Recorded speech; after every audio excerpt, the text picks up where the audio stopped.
Fresh fortnightly feature airing on Wednesdays at 10 a.m. House guests will showcase a cadre of professionals from doctors and entrepreneurs to the next door friendly neighbor.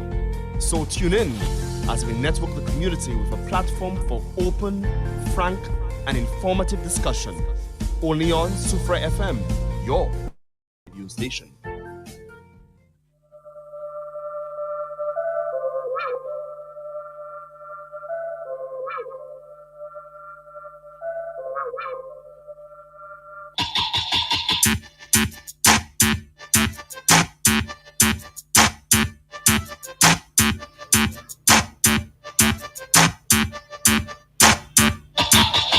Eighty-eight point five Surf FM is now 16 minutes after the hour of 10 a.m. It's Surface in Lucia in the Eastern Caribbean.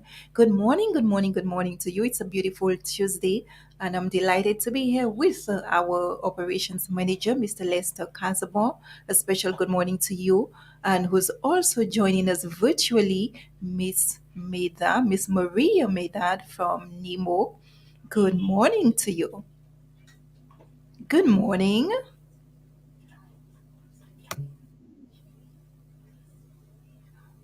Good morning, Miss Medard. Good morning. Hi, good morning. Can you hear me? Good morning. Hello, good morning.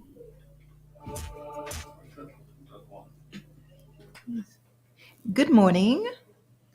Good morning. Can you hear me?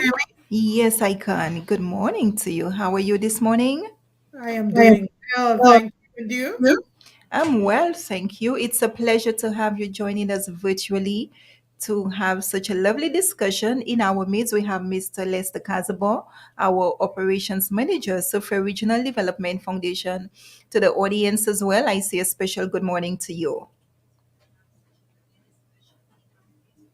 This discussion is necessary since we are actually in the hurricane season, and I find it fitting to have you join this panel. Before we delve into much information, please tell us a little about who you are.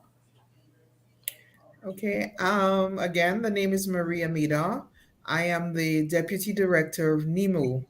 I have been with NEMO for the past 5 years, and my initiation into NEMO began with Hurricane Maria, actually. So, yes. And then Miss Maria. What a coincidence, actually. You, Maria, and then in terms of what you just mentioned with Hurricane Maria, the NEMO deputy director, a lot of persons are not really aware what NEMO is all about, the functions and roles, especially when it comes to the hurricane season. Maybe just present them with a short bio or synopsis in terms of NEMO and its operations. Okay. NEMO is a coordinating agency, and it forms or it involves quite a number of agencies, both public and private. Public, for example, you have the police, fire, Ministry of Health, Ministry of Education, Ministry of Infrastructure. Um, Private, you have Wasco, Lucelec, Flow, St. Lucia, SLTA, sorry, SLHTA. You have Digicel. So these are just some of the agencies that make up NEMO. So most times people tell you after an event, a hurricane, a landslide or something, they tell you, Nupoka where NEMO is have. But NEMO is right there. The police is standing right there. So once there is an event, for example, let us use hurricane, the police comes in, Ministry of Housing to do an assessment. It is NEMO.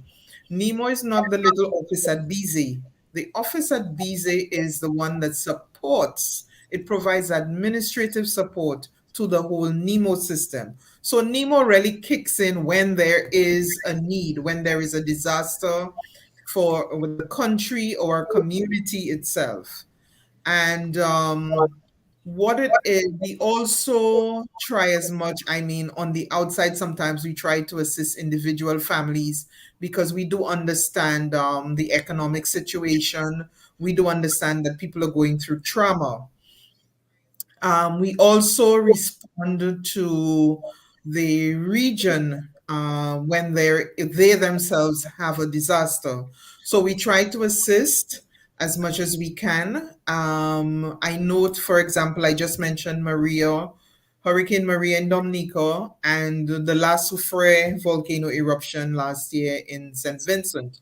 St. Lucia was able to send quite a lot of relief aid, food, clothing, water, and so on. And this was done using the NEMO system. So we had the public who donated, we also had the private sector who donated, and we coordinated all of this to dispatch to St. Vincent. Thank you so much. Could you speak to hurricane preparedness and disaster response in terms of the coordinations? Okay. That involves quite a lot. It is not just during the hurricane season. It is something that starts outside of the hurricane season. And it means that we have to do a lot of training and capacity building for the NEMO system so that when the hurricane season is on or some other event happens, we are prepared. So there's a lot of training that goes into it, training like mass casualty management, and that also initial damage assessment. We look at incident command system, the basic introduction to disasters, for instance. So there's a lot of training. We also try to assist people to be prepared, have a disaster plan, and having a disaster plan is not a formal plan where you sit and you write. You can just say your mother, mother, father can just say, okay, in case of such and such, call X, Y, and Z. That is a plan. And we do a lot of that. We encourage people. We also do a lot of presentations at the various institutions, agencies, the schools. We also sorry, I was going to say something, I think faster than I speak. I'm sorry. Okay. Mhm. Thank you. Mr. Casabo, at this point in time, do you wish to share any discussion? Interestingly, she made mention of an organization, preparedness and disaster plan. And I know as it speaks to our foundation, and we have the various sites that we operate in terms of disasters, we need to be so particular as well. So you can share some light there. Sure. I think we must first commend Miss Maida and Nemo and the team and the work that they do. I think we take it for granted how important their intervention is, particularly in disasters. The reality is we rely on their guidance for us to operate as a country. And so their intervention is extremely important. Likewise, the organization is guided by NEMO and guided by the directives that come out of their office. It's important for us to take disaster preparedness very seriously. We often find many times, that we are more reactive than proactive. And we've learned many lessons in the past of the great repercussions that we ramifications that could happen if we are not prepared for disasters, and not even hurricanes. We're in the hurricane season, so we want to pay special attention to that.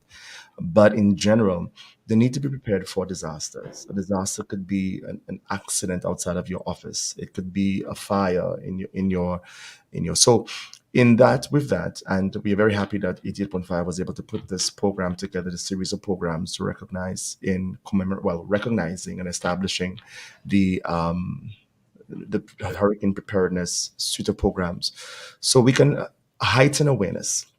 SRDF is in the process of likewise doing so. We're looking to do a few fire drills That should be coming up very shortly, and we need to recognize that there is a need for that.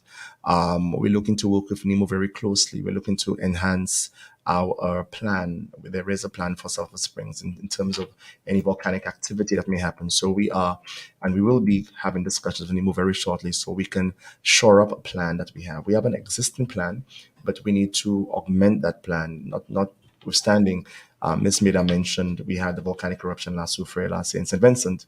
So that has brought to light the need to look at all our disaster preparedness module and to ensure that it's augmented and it is current. Thank you very much, Mr. Casabo. Um, to you, Miss Meda, I would love for you to speak to the various shelters island wide. A lot of the times it is not really received where we tend to be very lenient in wanting to leave our homes, but we need to also realize it is a serious case when disaster strikes and we have to leave. So again, could you speak to the various shelters island wide? Okay. Currently, our list of shelters looks at 235 shelters island-wide. And we have most shelters are schools. We also have shelters that are churches, human resource centers, and we have some private dwellings, some private dance halls, etc. The shelters, what we do is we encourage people, don't make the shelters your first call. If you have family or friends that you can go to safely during an event, and then when I say event, I mean the hurricane, the earthquake, whatever it is, you can go to your family or your friends first, then please do so. If you do not have family that you can go to, then you come with the to the shelter and ensure that you have your grab bag or your go-to kit well prepared. And when I say prepared, your medicines if you need them, make sure you have your important documents. Don't leave them in the empty house. Ensure that you have your emergency contact numbers with you, non-perishable items, um, your radios, your battery operated radios, extra batteries, ensure that you have a drinking water supply and so on. When you leave your home, also make sure that you shut off your water and your utilities. Do not leave these on running on because you don't know what damage can be done. There's also a risk of flat fire. There's also a risk of your pipe being your pipe bursting and flooding your home, etc. Um, the shelters, I want to say that shelters are not open, not necessarily open before, let us use a hurricane, before a hurricane. Because when you do so, you activate the whole system. One shelter opening before a hurricane, you activate the whole system, meaning that you have to bring in your shelter manager, you have to bring in staff, you have to bring in somebody to cook, a nurse, security, etc. So you activate a whole system, a whole shelter. Um, if there is a need to open a shelter before the storm, then you can contact your district disaster personnel. The list of chairpersons are on our Facebook page and the government website. You can contact them. They will make an assessment of your home to see if it is safe for you to stay in. If it is not, and you don't have anywhere else to go, then a call will be made to the director who would authorize the opening of the shelter. I also want to say the reason for that is when you activate the shelter, you become the property of the government. Okay, so this is the need for the approval from the director. Thank you very much. 29 minutes after the hour of 10 a.m. If you're now tuning in, good morning to you. How prepared are you? This is our discussion this morning in observance of the hurricane season. With me, Mr. Lester Casabo, Operations Manager, Sofa Regional Development Foundation, Miss Maria Mena, Deputy Director of NEMO. To continue our discussion, I will love to ask Miss Meda, again to you. What is the organization's mission statement to persons who are not aware? Okay.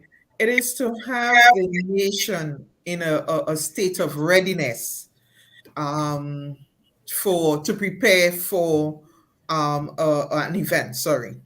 Also to assist regionally, internationally, and locally when necessary.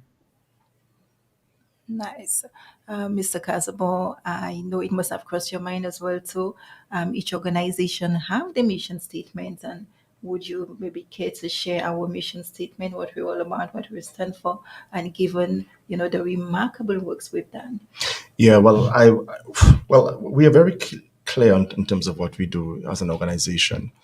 We are basically here to ensure that whatever sites that we manage, the revenue that we manage for those sites, that the revenue in turn is siphoned back into the community to assist in terms of the socioeconomic development of the community, in terms of helping the marginalized, helping persons who may be less fortunate.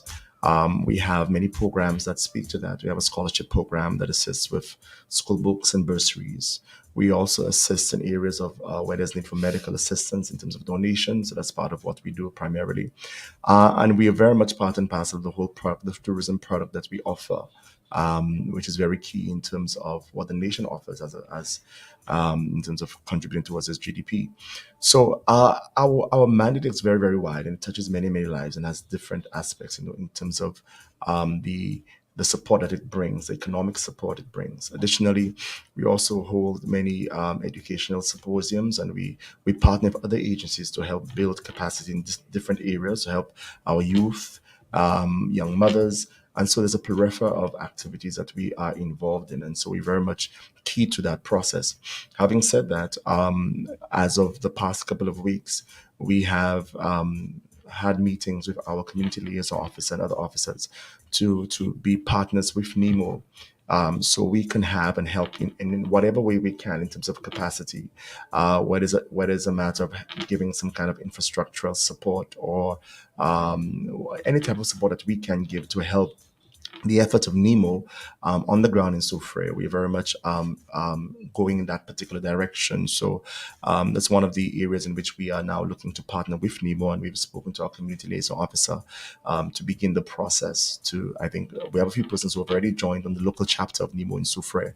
So we are very much part and parcel of the full disaster response. As Ms. Mira said earlier on, NEMO is more than what we see. It's partner agencies that forms the bigger component of NEMO. So we are very happy to be part of an agency on the ground that can partner with NEMO to help in mitigating disasters and helping to organize responses when it comes to disaster preparedness.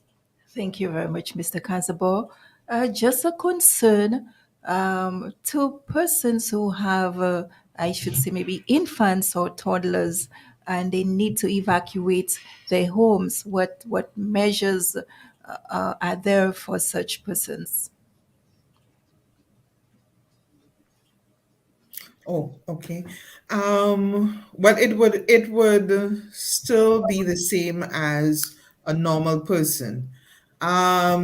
We would have to get that information and we would guide persons as to what to do. Most persons, when they call, they tell you they are stuck at home. After the event, they are able to safely go to their family or to a shelter.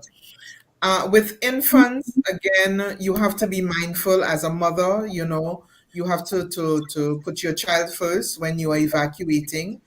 And whilst we do not have a mandatory evacuation legislation, we encourage people, if the area is not safe, to move. Um, Persons with children also, when they get to the shelter, they are treated as a matter of priority when they enter the shelters. Thank you very much. When is a location deemed unnecessary or unfit in terms of a disaster? Okay, that would depend on the hazard itself. The hazard meaning whether it is hurricane, earthquake, tsunami, depending. So they all have different features that you would look out for. In a hurricane, for instance, a home on a slope, um, the foundation is compromised. There's a tree over your house, directly over your house. Um, how do you say, broken power lines, etc. So these are what you would look out for in a storm, basically. Thank you very much. Mhm. Clarification purposes, recently NEMO debunked a few in terms of fake news being circulated, and it has to be credible from the sources like the Med Services, the police, NEMO themselves, the government of St. Lucia, and so forth. Please speak on that matter. Okay. I'm not going to address the exact issue, but I just want to let the public know that when you do that, you create a sense of fear and anxiety among people. Um, people have various health conditions, and that can be negative and have adverse effects on somebody. Also, it places mistrust in the organization. People may not, when we issue statements, people may not take it seriously because you've had those, say, fake news out there, and people would have believed those things. So when you come out with something that is factual and coming out from Nemo, you may not have people in the required people actually listening or taking heed, and that can cost them their lives or their livelihoods. So, I mean, I would like to say, people, think a little more. Think of your neighbor, what it's going to cost people when these things come out there. Most definitely. Mr. Kazab, I'm sure you would have agreed as well. Yeah, I want to add to what Miss Mida is saying. It's right in cue with what is accepted. The reality is you have many other sources, especially during a disaster, that tend to sensationalize the information. And like Ms. Mida was saying, this could have large repercussions. You could have, as she said, persons who may have issues with their heart, and they may have anxiety, and that can exacerbate a situation. So it's important to listen to the advisories from the Met Office, allow these to guide your actions. Likewise with NEMO, and adhere to them. At the end of the day, they are the agencies that we recognize in terms of when it comes to disaster preparedness, and we are guided by that information. So I want to likewise give our support to that statement. We are very much guided by the statements of NEMO when it comes to how we do our operations. We're guided by what comes out of their offices. So likewise, as a hospitality agency, we have to be guided so that we can ensure the maximum safety of our guests, patrons, and our staff. So it's important that likewise persons adhere to the advisories and from those agencies. Thank you very much, Mr. Kazabo. In earlier discussion, you made mention that you're a weather enthusiast, not wanting to put you on the spot, but maybe just share some light with us as well. Me asking, how prepared are you during this hurricane season? Well, I think you all coined me as a weather enthusiast. But yes, the reality is, I think a rude awakening came to many, many years ago in 1994 when we were impacted by Tropical Storm Debbie. The reality is, the evening, I think everybody went to bed thinking that we were just going to be impacted by a tropical wave. We've had other systems that have kind of given us a little shake and a break. We've had Thomas, we've had the Christmas Eve trough of 2013. So it has brought that sense of needing to be aware of weather patterns, being aware of how tropical storms form, and this really has helped in terms of my own preparedness and being aware of the different patterns. The reality is, sometimes we look for. I remember saying this recently. Sometimes you look for the one you look for is not the one that's happening. And similarly, we had PTC number two, potential tropical cyclone number two, and we watched its trajectory, we monitored it, we listened to the advisories, and although we did have quite a bit of wind, we are thankful that it didn't become a full-fledged tropical storm and it kept more south of the islands. But then Friday, we had a tropical wave by National Hurricane Center was had a 10% chance of development. And look at the amount of rain we got, much more than we got for PTC number two. And so there is a sense to always be aware and to be prepared. Christmas Eve trough was another one. That Christmas Eve was very famous, infamous because of the damage and loss of lives. So it is. I think the reality is that as a nation and as communities, we need to be very much focused on being prepared at all times. Listen to our weather advisories. Have a plan, like Ms. Mira was saying, have your medications, your documents in a watertight seal bag. Have probably a bag aside that you have in case you need to move from one location to the next once it's safe to do so.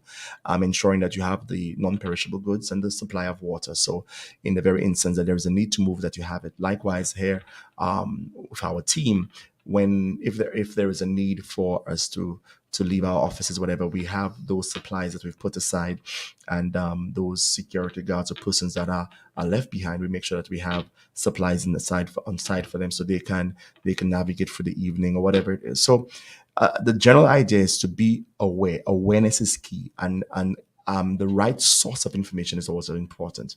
I want to also add that the Met Office has been doing a good job. The reality is, diagnostics are very important.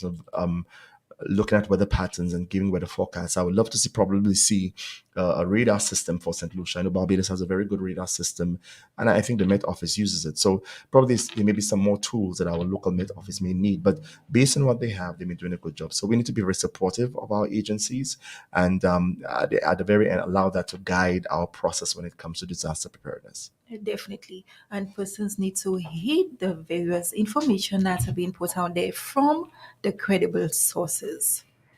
With that being said, Miss Mather, I would love to ask you what media plan for disasters and emergencies are there in the event of a hurricane?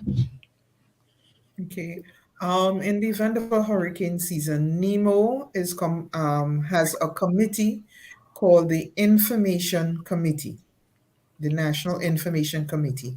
That committee is headed by GIS, the Director of Information Services, and in his or her absence, the Principal Information Officer.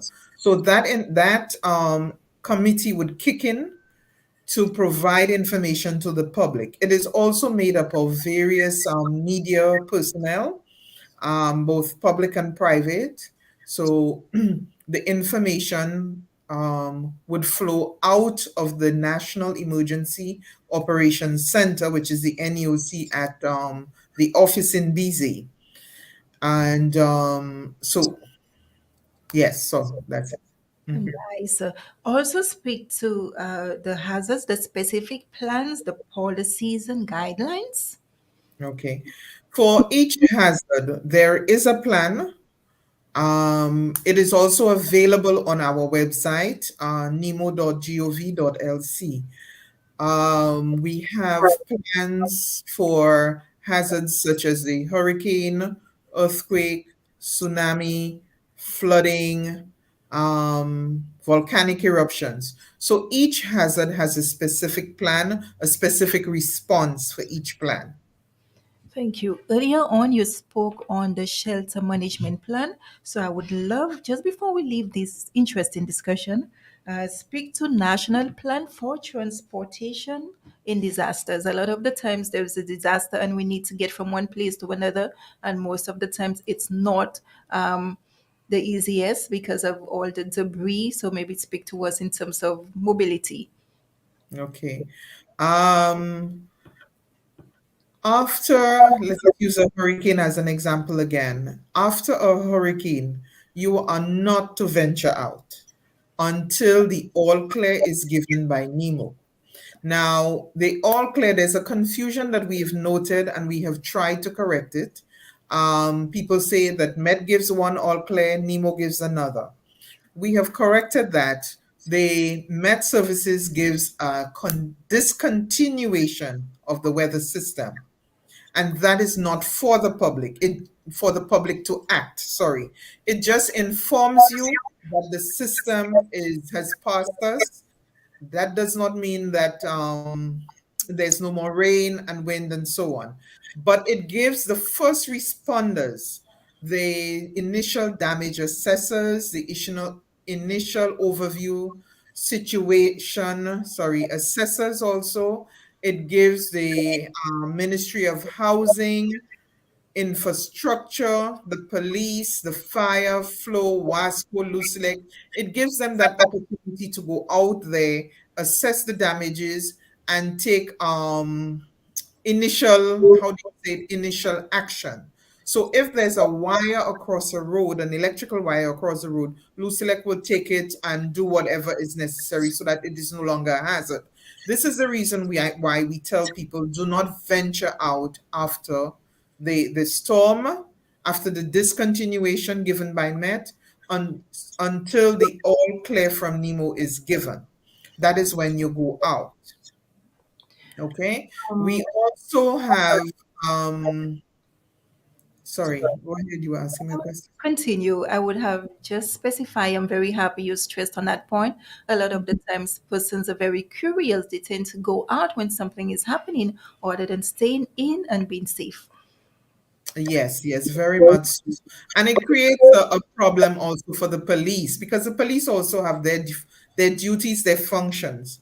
And when you have a lot of disaster tourists, as we call them, you have them out, it really makes it a little more difficult for the police and the first responders who are out there. Okay? Thank you very much. Just before we leave, I would love for you to share some safety tips, do's and don'ts during disasters, hurricanes for our Okay. listeners. Okay. Again, we will use the hurricane season. Do not go out there during a storm. You have to wait and ride out the storm. So if your roof, for instance, has blown off, you need to find a safe place somewhere in your house where you can ride out that storm until it is over.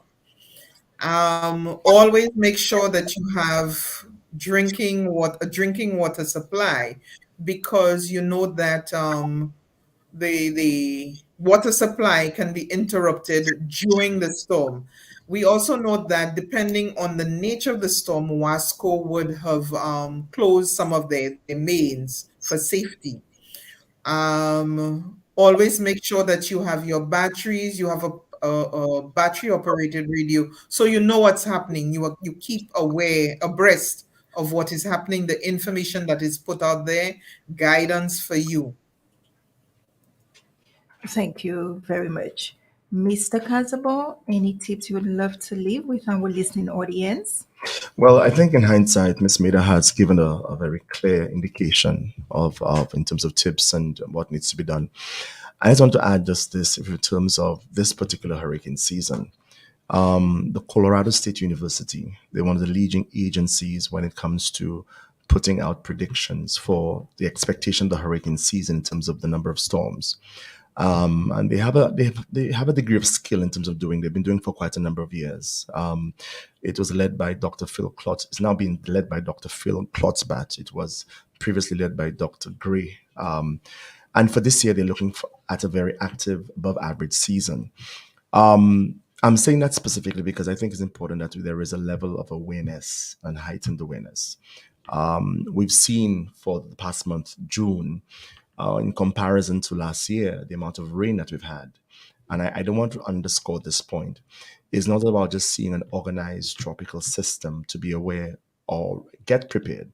The reality is rain falling for a prolonged period of time can cause flash flooding. So we have to be aware. We must ensure that we get our plan. So I cannot underscore the need to have, from a corporate level, a corporate plan for your businesses in terms of your homes, that you have a plan in terms of your whatever is needed. If you have to move, you have your numbers, get your emergency numbers. So if you haven't, get it done, and laminate those things. Make sure they're in plastic bags or they're laminated so that in terms of event of getting wet, that it's not damaged.